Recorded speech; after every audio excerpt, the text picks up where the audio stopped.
survive. The man of the house, so I gotta provide. You coming with me, you staying mine. Stand in your business and swallow your. Yo les potes, c'est Isonrold. On se retrouve aujourd'hui pour une nouvelle vidéo. Ça va être une vidéo assez spéciale depuis le temps que j'en parle. Mais malheureusement, j'ai pas pu les faire avant pour diverses raisons. Mais j'espère que là, la vidéo vous plaira. Comme vous pouvez le voir au décor, ça va être une vidéo thread horaire du coup. Je sais qu'il y a beaucoup de contenu de ce genre sur YouTube. Mais moi, je fais ce qui me plaît. Et les threads horaires et les threads paranormal me plaisent énormément. Donc, pour faire rapide, l'histoire nous a raconté sur Reddit par Claire et Vincent. Ils nous disent qu'il y a quelques années, ils avaient aménagé dans une maison à la campagne et que au début tout se passait bien. Vous savez, c'est les premiers logements en couple, etc. Tout se passe bien. On raconte qu'un ancien propriétaire, vieil homme solidaire, s'était suicidé dans le grenier de cette maison. Et du coup, depuis, l'âme de cette personne et l'esprit de cette personne hantaient les lieux. Au début, tout semblait normal. Il vivait une vie, on va dire, banale.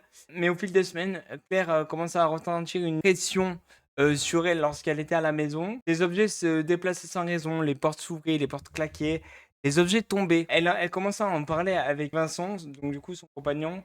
Et elle le raconte aussi avec Vincent qu'ils avaient entendu des bruits qui résonnaient la nuit, avec des pas qui étaient présents la nuit surtout, pendant qu'ils dormaient tous les deux du coup, à l'étage, dans les pièces vides. Un soir, alors qu'elle était seule, Claire entendit des bruits assez assourdissants venant du grenier.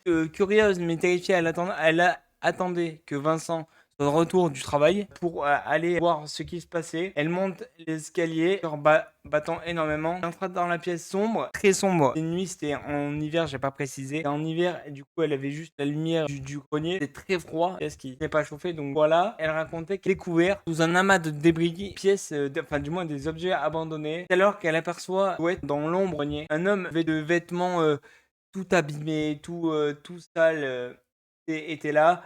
Le regard fixe, la regardant droit dans les yeux. Et puis la silhouette, elle nous raconte ensuite que la silhouette a soudainement disparu sans qu'elle puisse la voir, vu que c'était un fantôme du coup dans l'histoire.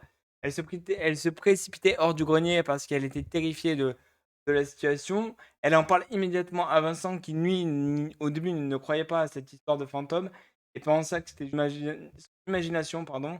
Et le lendemain, le mur du grenier était couvert d'inscriptions étranges, comme si quelqu'un avait écrit avec les doigts sur les murs du grenier. Claire décida donc de mener des recherches sur son ancien propriétaire.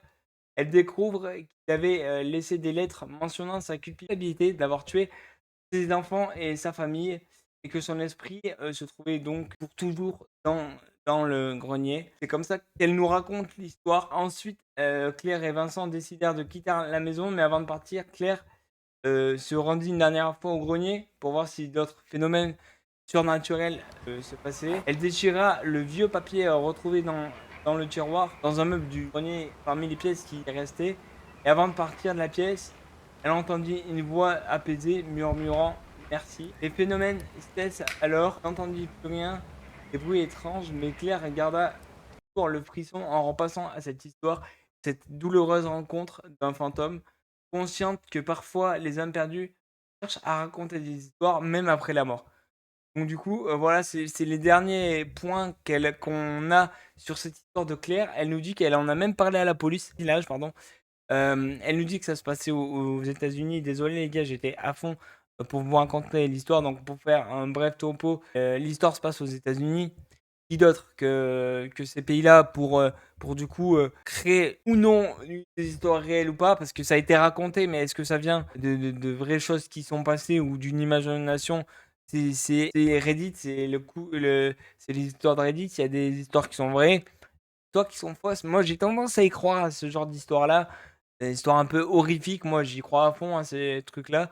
Et il se trouverait que la police ait découvert quelques années après, et après quelques échanges et quelques enregistrements du son et de la voix de ce qui peut se passer, il y a bien eu une tuerie dans la maison où habitaient Claire et son mari, du coup Vincent.